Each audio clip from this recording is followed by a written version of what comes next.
Welcome back to the Lifestyle Lifters Show. So we are at the final episode of 2022. We made it. We got here. My goal at the start of the year was to do one episode a week. I know last week I mentioned, won't I do an episode? But here we are, 1 week on. And today's episode is all going to be about just reflecting and reviewing on every single episode to date on the Lifestyle Lifters Show. I started the Lifestyle Lifters Show, I think it was either January or February of this year. And to be honest, I had a lot of just insecurity around actually doing a podcast, like public speaking and just talking to a mic, to a podcast, to yourself, essentially what you're doing, but putting it out there. It did scare me. But behind every fear is the person you want to become. And I know that I do have a good message here that I do want to share with you. And for anyone here listening, I hope you have got value over the previous 44 episodes. And in order for me to grow myself as a coach, I need to improve my own public speaking skills. By no means am I perfect. I don't even really listen back that often to my episodes because I'm not sure if I'm the only one this way, but I'm basically I cringe sometimes when I hear myself speak. So I don't often listen back to my episodes, but I do know that just doing this, it really has helped me communicate my message better to my clients on my social media. And when I do my group coaching calls, or I'm just even talking with my clients. So it is having a positive carryover effect. So that is why I continue on and I will continue on doing podcasts in 2023. But today's episode is all going to be about just reviewing and reflecting on every single episode to date from the year gone by. And I just want to, what I'm going to do is break down each episode step by step and just one takeaway that I got from every single episode. So that's always like something I'd like to end the episode with. Like, what are your 1 to 3 takeaways that you yourself are going to implement?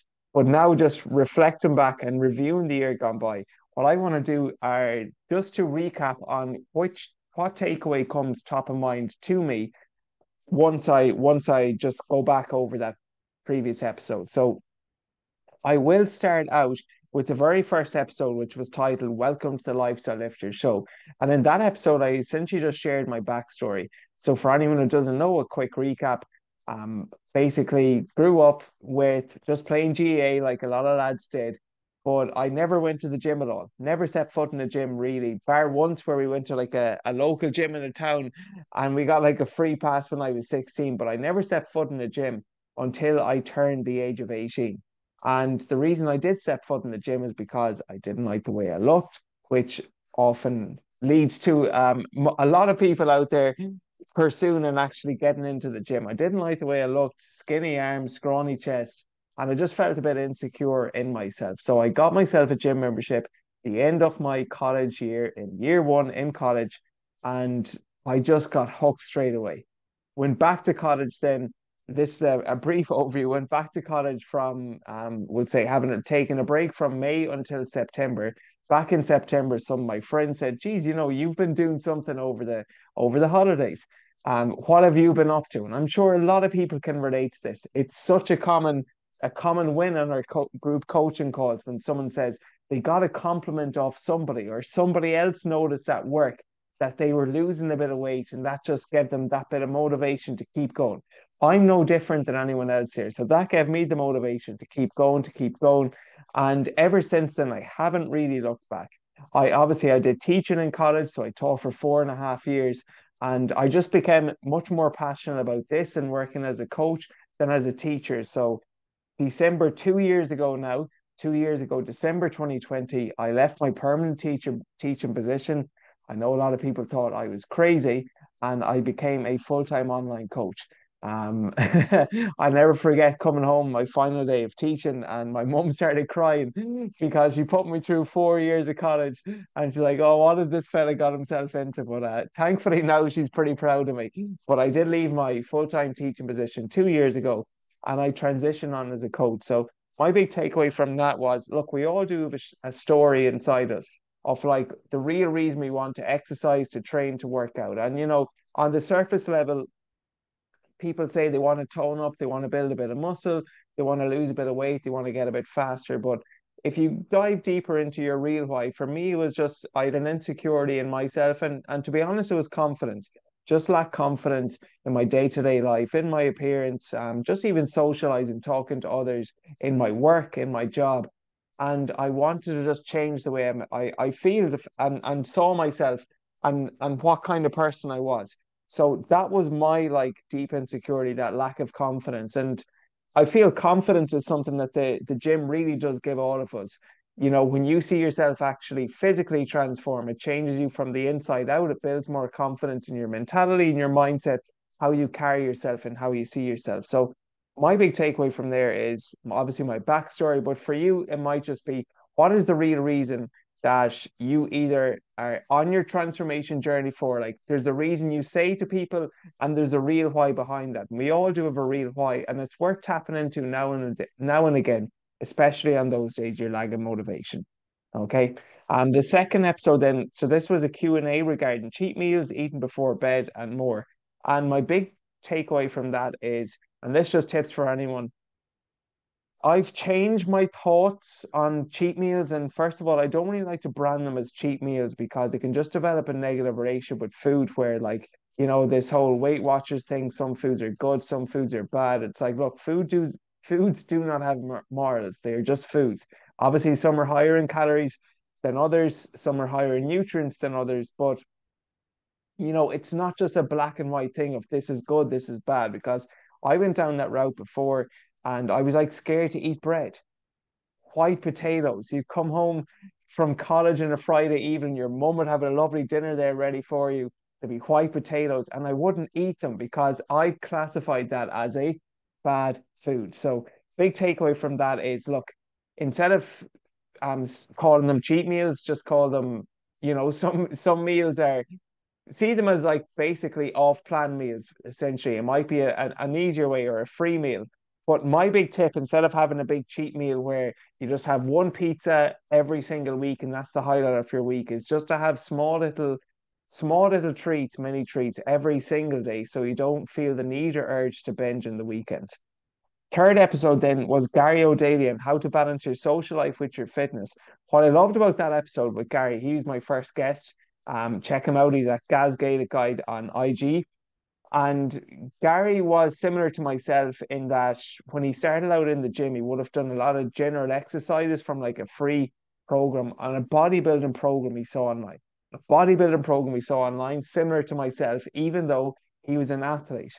And from just doing a lot of machine work, moving in just one plane of motion, he injured himself. He pulled his hamstring, which is the most common injury probably for most field sport athletes. So his big takeaway from that was, look, find something that is specific and customized towards you. And that's definitely something that I made the exact same mistake, so I can also relate to that. Episode 4, we had Emer Finnegan on, and this was about titled pre and post workout nutrition and more with Emer Finnegan. Big takeaway from that episode for me was, if you have a if you have a lagging body part, a body part you'd like to actually build up and improve, Emer, she trains her glutes 3 times a week. All right, not once, not twice, 3 times a week.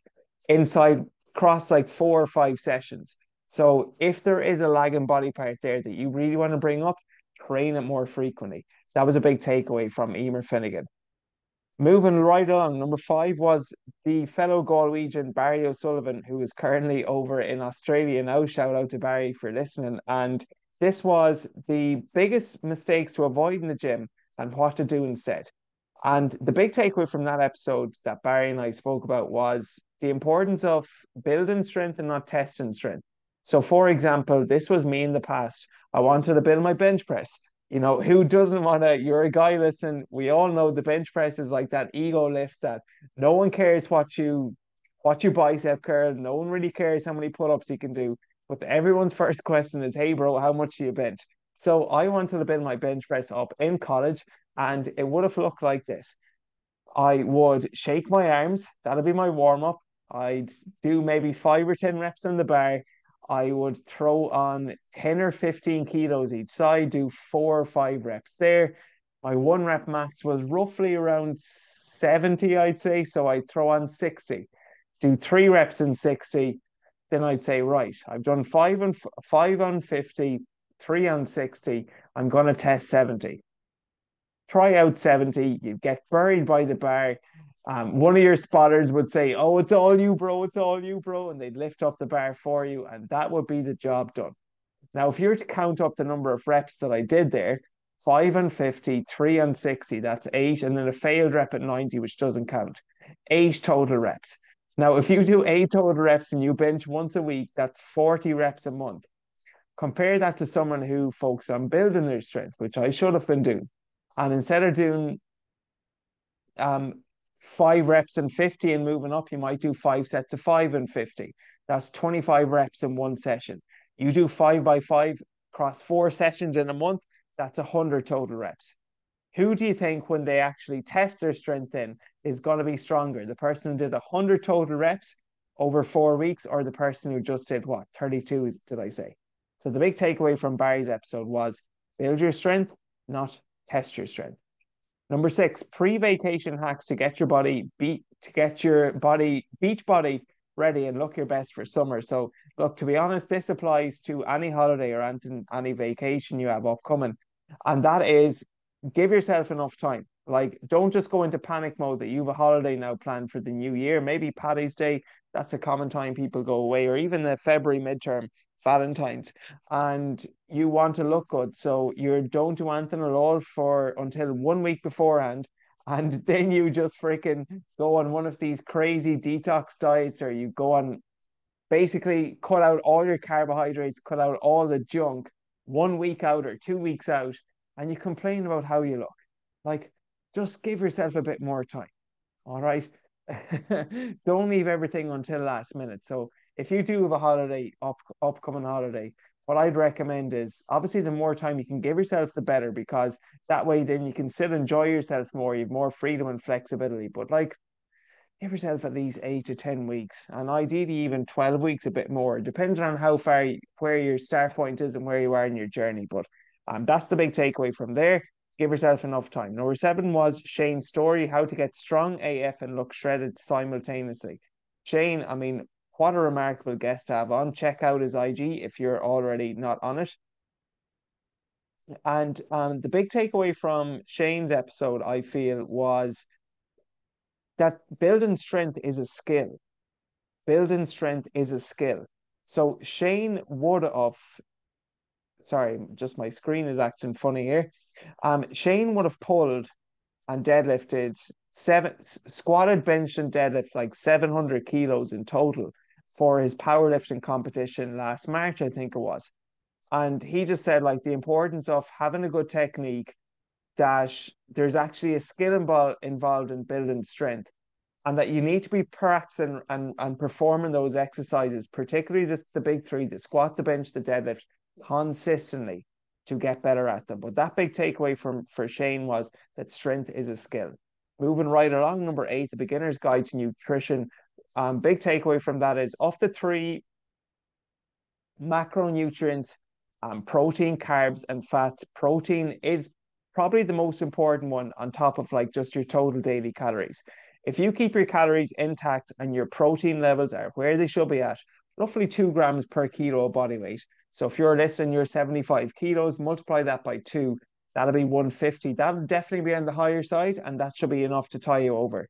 But if your calories and protein are on point, how you balance out your carbohydrates and fats isn't as important. Number 9 was Steve Griffin, how Steve Griffin lost over 100 pounds inside 8 months. Big takeaway from that was how Steve used a sly remark passed to him at work, where someone mentioned something like, "Oh, I bet you've no problem eating," or "You'd have no problem finding restaurants," something along those lines at work. And Steve just kind of silently smiled to himself. He said, "I'm going to show you." And he used that like that, not going to say anger, but just that, like, the fact that I guess so, it is some form of anger. He used that as fuel to actually spur him on, as like an extra added layer of motivation to just start his transformation journey. And wow, what a transformation it was. He lost over 100 pounds inside 8 months. Phenomenal stuff. So sometimes pain can be a great teacher. When someone says these slight things about you, it certainly is not a nice feeling. But you know what? You can lie down with it, or you can use that as fuel to spur you on to actually take action. And that's exactly what Steve did. Number 10 was Q&A. So Adrian's morning routine, weights versus cardio for fat loss and more. Big takeaway from that is the morning routine. I always do some form of movement, because the first thing that you should try to do in the morning when you're feeling groggy and out of bed is just change your state. You want to wake up and just feel a bit more alert. So some form of movement, or even at the very least, sprinkle a bit of cold water on your face. It just changes your state. It wakes you up. I have a pull-up bar, the same pull-up bar I had in college for the last 8 years, and I always bang out a couple of pull-ups, provided, assuming I'm at home, or some push-ups, maybe some band pull-aparts there, and it just wakes me up. So change your state first thing in the morning. Number 11, Rory, former Manchester United athlete Rory Croskery on sustainable dieting, training, and building confidence. So big takeaway from that was Rory would have worked hand in hand with Sir Alex Ferguson, not directly under him as a player, excuse me, but Sir Alex would have met them and gone into their changing room. And the big takeaway from that for me, from Rory's episode, was how he treated everybody the same way. I think there's a lot of power in that he didn't just think he was the bee's knees, he was the Mr. Know-it-all. He was, the most important person there at Manchester United. Rory at the time, he was only very, very young, still a teenager, I feel, and he treated him the exact same way as he would have treated, his most elite players. So there's just a lot to be said for. I see this at restaurants too. Do you ever go out for a meal at a restaurant and you just see how some people treat the waitresses? Like they're giving out to them, and oh, I asked for my steak fully cooked and it is only half cooked, or I ordered I ordered fries and I got rice instead. Like something silly like that. Like, look, at the end of the day, it was probably not even the waitress who put it on the plate. And secondly, like, just treat others how you'd like to be treated. I know it sounds so cliche, but like really it is true. Don't be a dickhead basically to people, whether they are just a waitress there or whatever line of work you're in. It's a human being you're talking to. So treat them nicely how you'd like to be treated. Number 12, how John Courtney lost over 25 pounds in 6 months while working over 50 hours a week. Great episode with John Courtney. So big takeaway from that was John was someone who really and still does work hard, works really long hours, but a big regret of his was like just almost working away his 20s. Those, that period of time when he started working in his 20s, and he was essentially working and saying yes to every single thing, but he didn't for a second like just take some time to actually work on himself. And that was a big regret of his when he turned 30, was that he's invested so much time into his job, but not enough time into himself. And that's then which led him down the path of giving up cigarettes for a start, starting exercising, getting into the gym, and now he's a fanatic. He absolutely loves it. He loves the way it makes him feel. So that was the big takeaway there. Work on yourself more than you work in your job. Number 13, Luke Murray physio, low back pain, foam rolling, and postural tips for desk workers. So big takeaway here from Luke's episode was that foam rolling, look, if you are someone who does it, it can have like a transient effect, meaning that it does make you feel better in the short term, but like you almost have to do it again the same day, like later on that day if you're feeling stiff and tight, or the following day before your workout.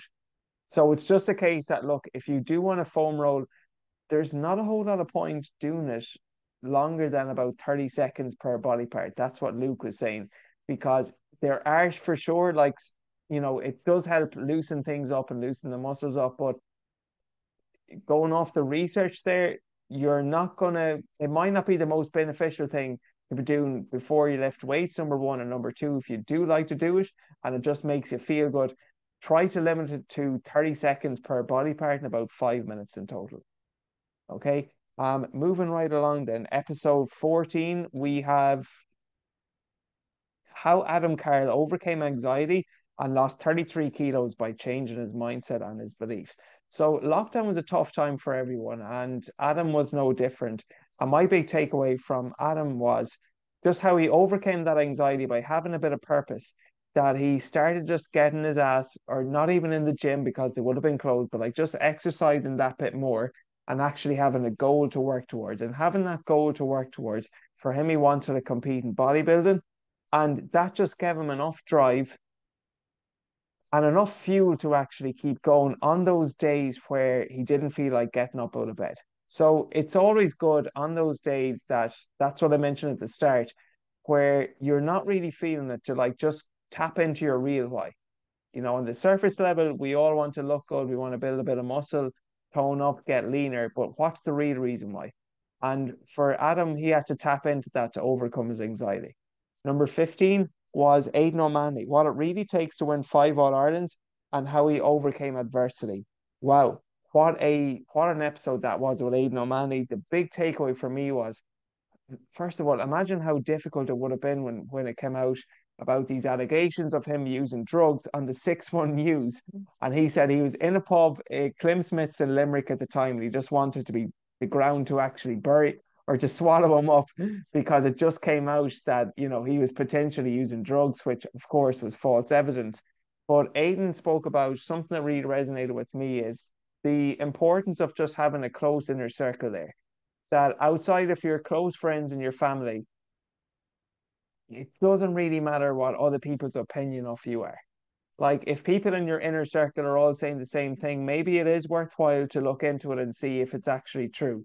But someone that just comments on something on social media, or someone that you wouldn't really swap places with, you do you, let them do them. Take it with a pinch of salt. But for Aidan, it was just the importance of having a good environment there around you. Number 16, Q&A, the best way to train leg and body parts, core training, how to stop binge eating. So my big takeaway from that is if you want to train leg and body parts, there's a number of different ways you can do it. Some of them include train that body part at the start of your session when you're freshest. So for example, your biceps, you usually lead them towards the end of your workout, do them at the start. Secondly, train it more frequently, just like what Emer Finnegan said. Instead of doing it once or twice a week, try do it 3 or 4 times a week. And finally, then train them like in a different way or in a different rep range. If you're always doing biceps for 12 to 15 reps, why not try push them in the 6 to 8 rep range and go heavy with good form there? Okay. Or if you're always training your chest in the 8 to 12 rep range, why not try some plyometric work there and focus on building speed and getting stronger? All right. So that was the big takeaway from that episode. Number 17, life in Marbella. That was a Q&A. Big takeaway from that was it was the fact that I met Sean Casey, I met the likes of Sean Casey, Rob Lipsett, these quote unquote big influencers, and just how down to earth and genuine they really are. Something similar to what Rory Crosstree said about Sir Alex Ferguson. When you have a big following like those guys do, it can be easy for you just to almost have like a lot of ego attached to you and think that you're looking down and you're superior to anyone. But just meeting them, really genuine, friendly, down to earth people. That was my big takeaway from that episode. Number 18 was how 71-year-old David trains 7 days a week and has all day energy. So David was someone who I met over in Marbella and religiously 7 times a week in the gym, 7 a.m. And the big thing for David was, look, he would have traveled a lot in his 20s and 30s. And for anyone out here, a bit of tough love, but if you say that you're traveling, and look, if you choose not to exercise, that's fine. But you cannot say that it's not possible to exercise, because there's always, where there's a will, there's a way. And for David, he either would have booked into a hotel which had a gym, or just done something in the hotel room, bodyweight workouts, a run or something. That was the big takeaway from that. That look, you can find a way, or you can find an excuse. You take your choice. Number 19, Brian Kane Fitness, overcoming limiting beliefs, running 252 kilometers through the Sahara, and how to get what you want in life. So big takeaway from Brian Kane's episode.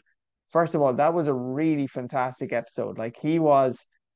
Brian was someone who I really looked up to back in 2017 when I really got into the personal development space and just looked as to becoming a coach because he was someone who's local. He's also from Galway. Brian and Pat Divity were two big role models for me. So actually getting to talk to him one to one, it was like I feel I didn't appreciate it as much of the time as I should have because I know he's not a he's not internationally renowned compared to, we'll say, even just some other quote unquote influencers, but he's just, for me, he was like one of my all time favorites to follow at a time when I was really diving into the fitness space. So Brian Kane, the big takeaway from that episode was when his mum asked him after he quit his teaching job, what would you do for free? What would you do for free? And that just changed the game for him. He said, well, like, look, I love fitness, I love the gym, I love working out. I do that for free. And that was the question that just broke his negative state of mind he was in previously and got him to really pursue his full-time career now as an online fitness coach. So what would you do for free? If you won the lotto, would you still be doing what you're currently doing? A good question to ask yourself. Number 20, performance nutritionist Paddy McCarthy, how to eat healthy at restaurants while traveling. So big takeaway from that was eating out at a restaurant, the experience is, as Paddy said, the experience, or something along these lines, the experience is more important than necessarily the calories on the plate. Like if you're someone who eats 4 meals a day, 7 times a week, that's 28 meals in a week. And one of those meals is at a restaurant. Look, if your other 27 meals are pretty consistent, God, I know it's important to make good choice at the restaurant, but like you also have to enjoy it and just take in the experience too. But we did give some tips and some feedback on how to eat healthy at restaurants. Like think of how the food has been cooked. We'll say boiled potatoes versus fried potatoes will be a good option there. But you also have to enjoy and embrace the experience too. Number 21, 5 powerful ways to develop self-confidence. So that was a solo episode. Big takeaway from that was confidence comes from keeping the promises you make to yourself. That builds self-trust. Say you're going to do something and then you do it. That is exactly how you build confidence. Say you're going to get up at 6 a.m. and you get up at 6 a.m., you start the day off with a win. Say you're going to go to the gym tomorrow and you go to the gym tomorrow, you're building self-trust. But on the flip side, if you say you're going to do something and then you don't do it, you're giving yourself permission that anytime you say you're going to do something, you don't really take your word seriously. So the best way to build self-confidence is to keep the promises you make to yourself. Number 22, Forbes #1 transformation coach, Charlie Johnson, and leveling up in fitness, business, and in life. So Charlie is someone who I would have been following for a couple of years. And again, it was awesome to get him on the podcast. This guy, he's over 550,000 followers in IG, but a real, genuine, down to earth guy. And what I really loved about Charlie's episode was when he said, if I can control my mind, I'll become unstoppable. And that might come across as a bit arrogant, but it's also, again, that confidence that he knows that his success in his fitness, in his career, in everything in life, a lot of it does come down to your mindset, your mentality, and what we speak about in the previous episode, that self-confidence, that self-belief. Okay, so just controlling your mind, believing in yourself, and freaking going for it too. We're not on this world for forever. We are all going to die. So one of the biggest regrets of the dead is not taking enough risks, especially when they were younger. So just go for it. That was a big takeaway from Charlie's episode. Number 23, Brendan Garvey, how to properly eat and train while you travel. Love this episode with Brendan, a real genuine down to earth guy. And similar to what David, 71-year-old David said, staying in shape while traveling, it is still possible. No, he was not looking to step up on stage or pursue like extreme body composition goals, but Brendan just followed a few simple principles. First of all, he walked a lot, which helped him just see the cities. 20, 30,000 steps a day can be tiring. I'll never forget the day I did 35,000 in Lisbon, and anyone who's been there, you know how hilly it was. I was absolutely wrecked by the end of the day. So that's just something like a great way to see a city is just to walk around it. Secondly, though, Brendan just spoke about the importance of having protein in every single meal to tie you over. And this, again, it's so easy to do when you're on holiday. I'm sorry now, but I just don't really care what anyone says. It's not that difficult to get 20 or 30 grams of protein at every single meal. Like eggs in the morning, you have some form of meat there for your lunch. You can always run into a shop and get some sliced meat if it came to it, or something along those lines. Where there's a will, there is a way. Number 24, Laura Burke on pre and postnatal training. So what I really loved about the episode I did with Laura was the fact that she didn't just decide to press the pause button and not do anything for 9 months. She wanted to be in a good position physically after her maternity to actually continue on and sustain it. So Laura was someone who trained up as close as she could before she gave birth, and again as soon as possible after she gave birth. She didn't make excuses because what we prioritize does get done. Love that episode with Laura. Check her out also at Laura Burke Fitness on IG.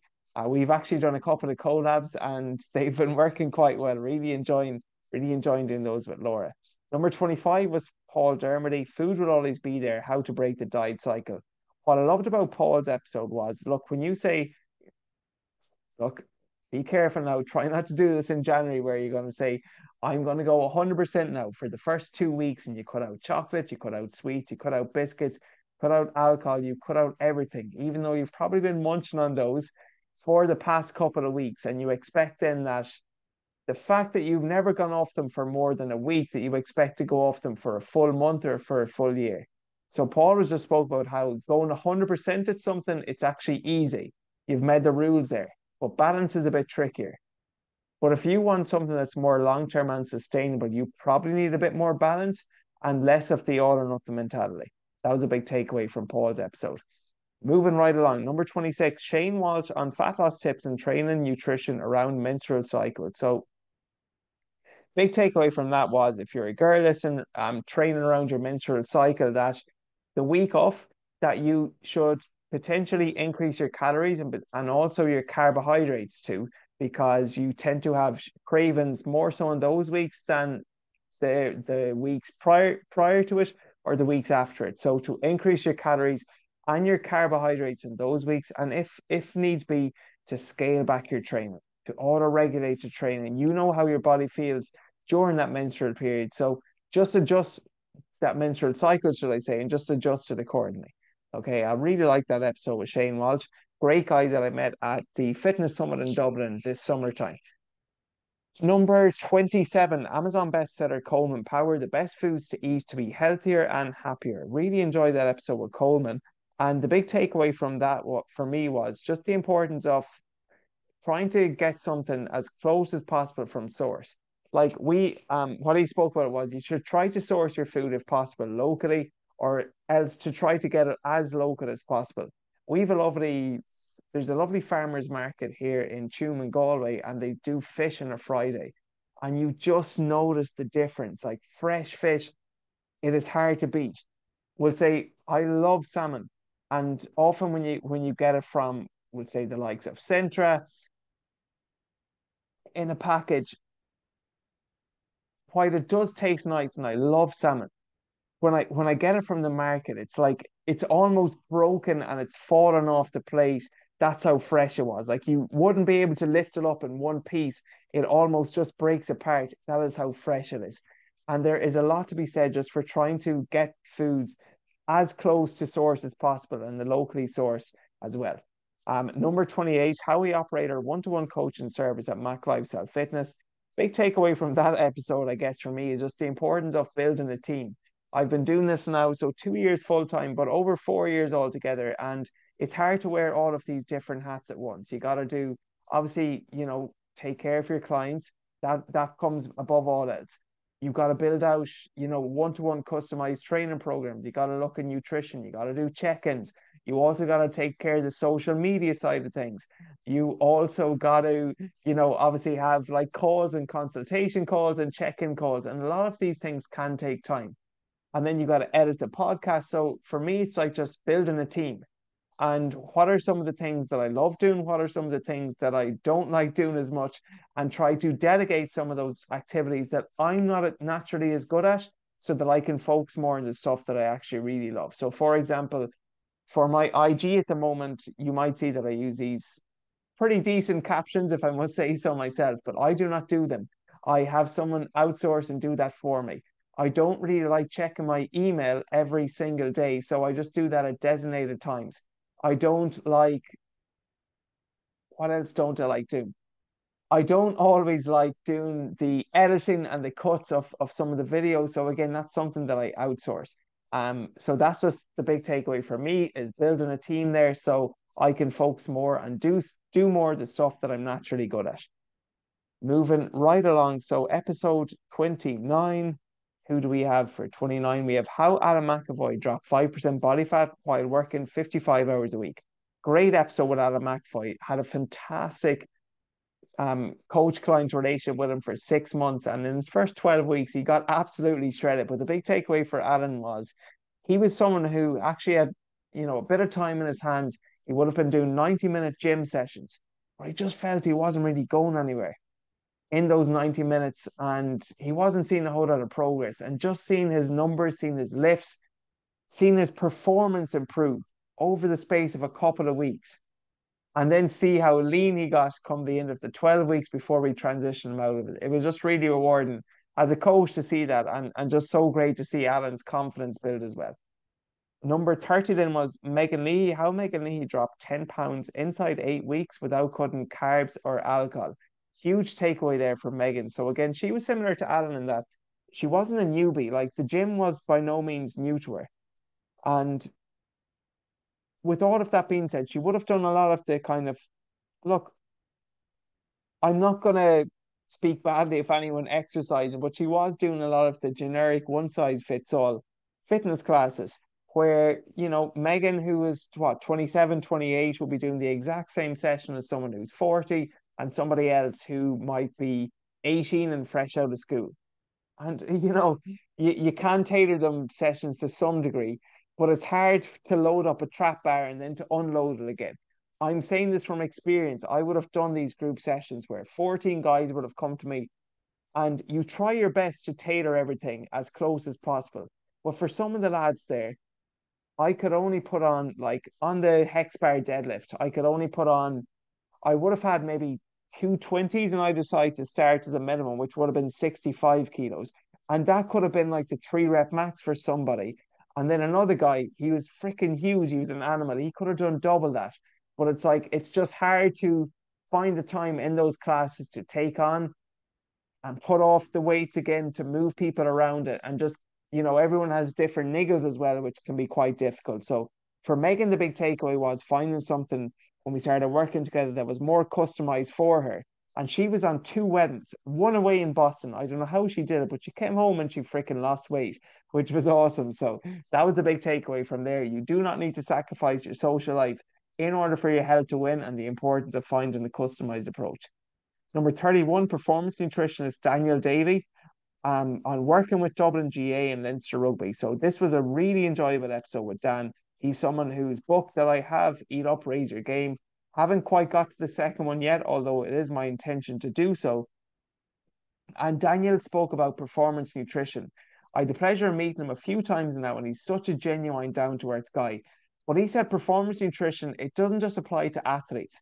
Everyone thinks of performance, and you think that it's just athletes only. But performance nutrition is what are the times of day where you need to perform your best? And this can be for someone at work now. You have an interview, you have an important Zoom call, you've got a meeting with your boss, or maybe you're holding a meeting.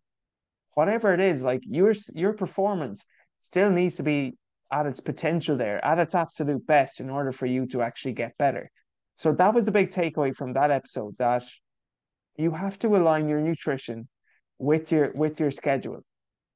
And the food that you eat, it will have an impact on your performance. So, go back to Coleman Powers, try to eat more of the organic, the single ingredient foods, which is going to help improve your performance in your sport, in your work, in your relationships, in life in general. Episode number 32, how to lose weight and keep it off long term, no more rebounding and or yo-yo dieting. So this was an episode I did off the back of, look, a lot of people's biggest challenge that I previously would have worked with would have been not just losing weight. I always say this to a lot of the people that I have consultation calls with, that your biggest challenge isn't going to be losing weight. It's going to be understanding how to maintain it long term.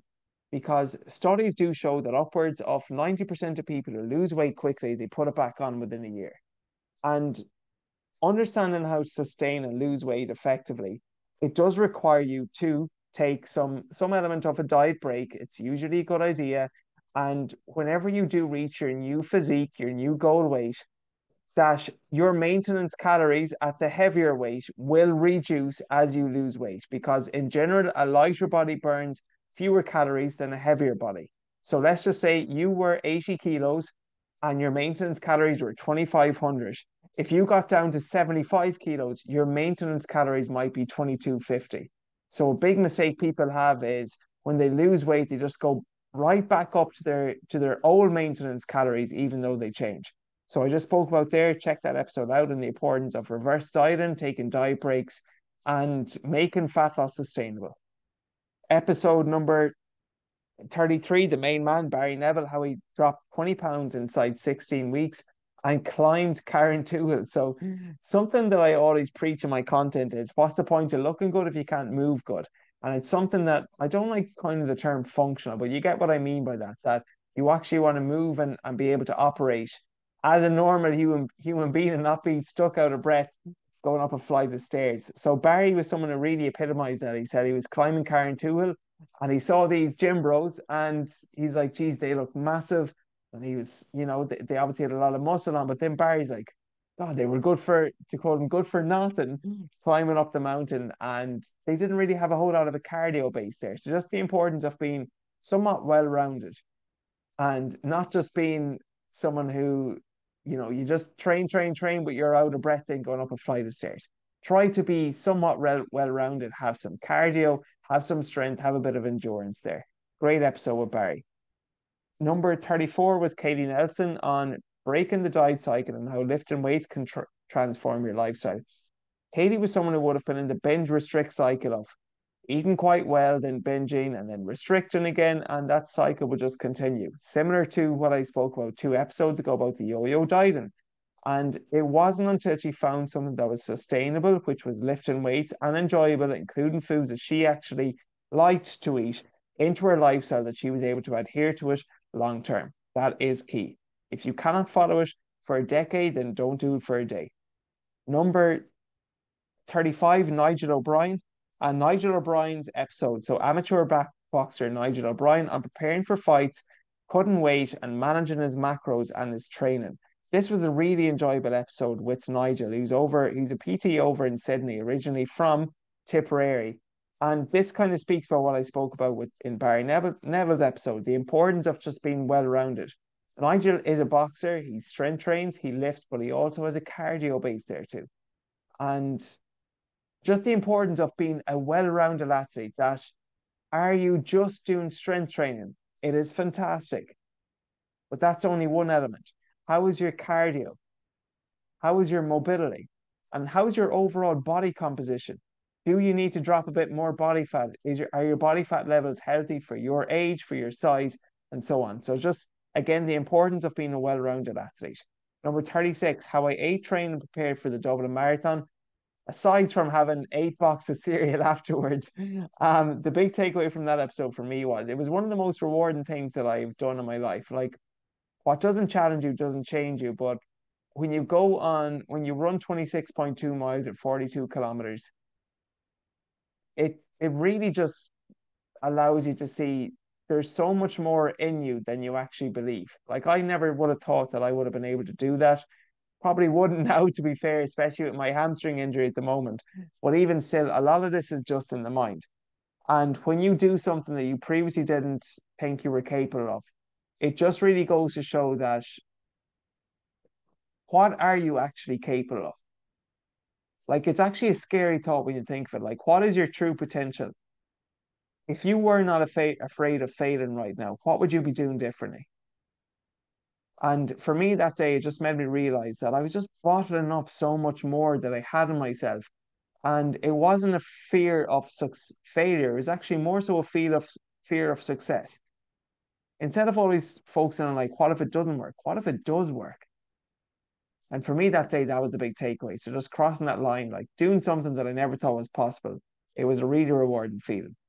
Number 38, everything you need to know about building muscle and gaining strength, the five most important tips. So, big takeaway from that episode is the amount of volume, the intensity, and the frequency that you work at. So, if you want to build strength again, go back to Barry O'Sullivan's episode. How much volume are you doing? Are you just building strength, or are you testing strength, or are you building strength?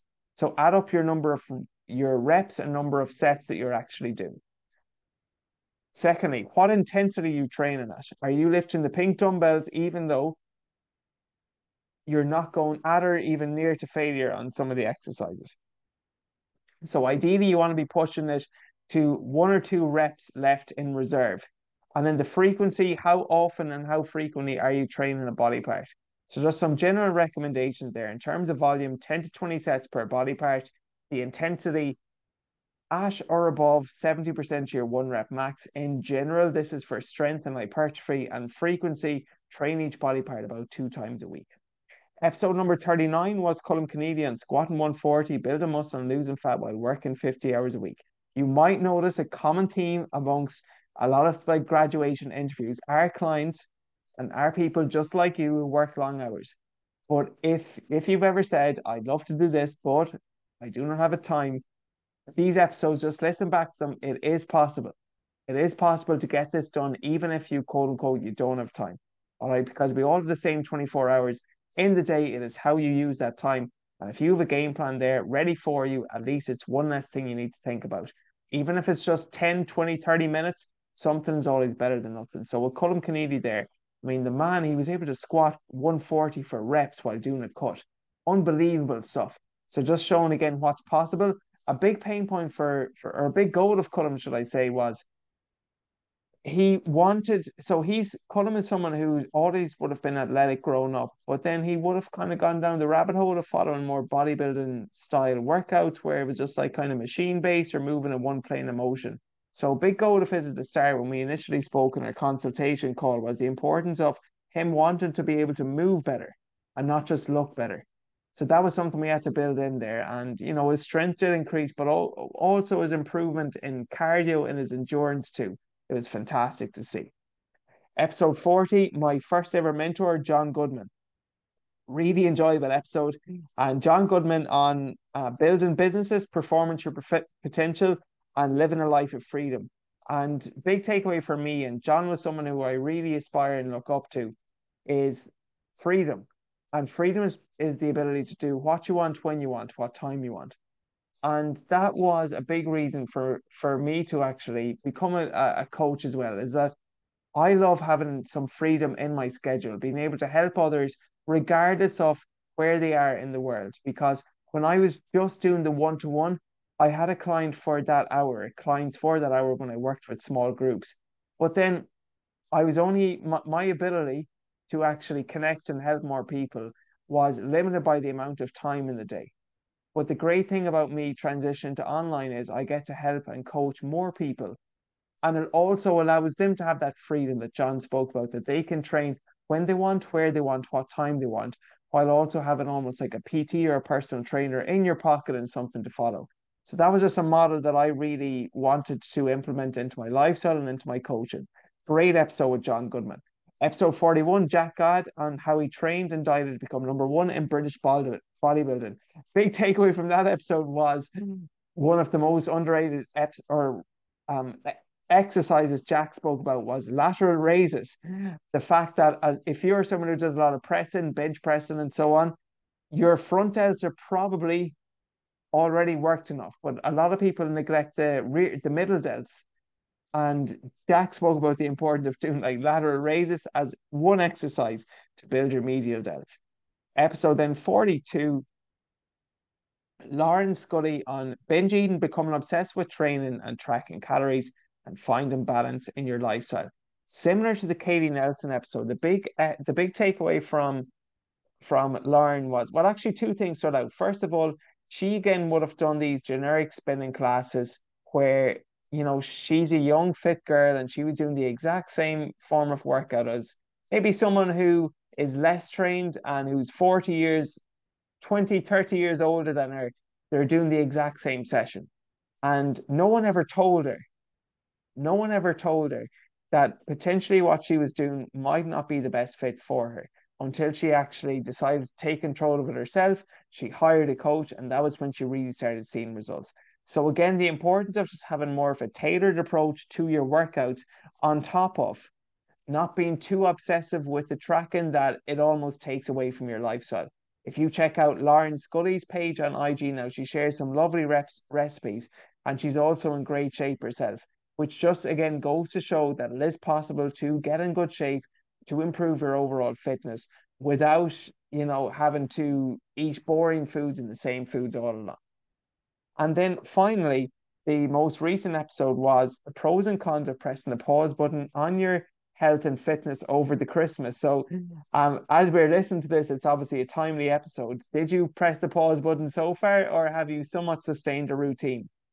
And again, for me, as I said, my personal preference is if something makes you feel good, why would you not do it? I do enjoy training. I also do enjoy eating food. So I'll be doing a combination and have been doing a combination of both of those things in that I will continue to train, but I'll also be able to enjoy some of those, nice Christmas treats that we all want as well. But the way I'm going to do it is have them more towards the end of the day. Because just an FYI, I am not recording this off Christmas week.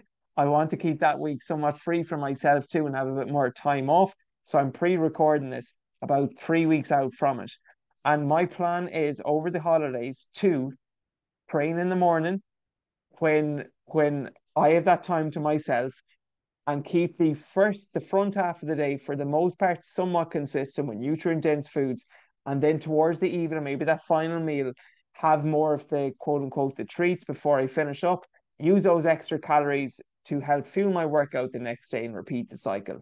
So, are you someone who hit the pause button? Are you someone who continued on? In that episode, I just speak about the pros and the cons of both approaches. And then that brings us to today's episode, which is episode 45. So that is the full year in review. I'm not sure how long this episode went on for. I feel it's not far off the hour at this stage, but I hope you got value from it. It's good just to reflect back and to analyze and look back on every single episode that we've done so far. So if there's any of those episodes there that you feel you would like to listen back to, just check out my Apple Podcast or on Spotify as well and scroll back and have a listen while you're cooking, while you're cleaning, while you're going for a walk, while you're driving. It's always a great way to learn something while you have a bit of downtime. And then next week will be the first episode of 2023. I have not an episode planned for that yet. But with that being said, I'm sure a lot of people listening, we do have some health, some fitness goals that we would like to reach in 2023. And first of all, like, just make them realistic, but also achievable. Like, I hope no one here is listening saying, I want to get a six pack within 4 weeks if you're a bit further away from that than what you'd like. We'll just put it like that. Okay, so set your goals realistic, but also achievable too. As I said, for most people listening, if your goal is fat loss in particular, just toning up, looking a bit leaner, it's not going to be losing weight. It's going to be understanding how to maintain it long term. And that's where the right approach and the customized approach does come in. So I will be launching an updated version of a transformation program, which I have been working hard on. And I feel I'm going to call it the Hybrid Athlete Academy. And it basically embodies some of the principles that we spoke about today. Look, I'll be honest, like I do take pride, and I think a lot of people do, whether you admit it or not. We all want to look good. Okay. But what is the point of just looking good if you're not able to move good?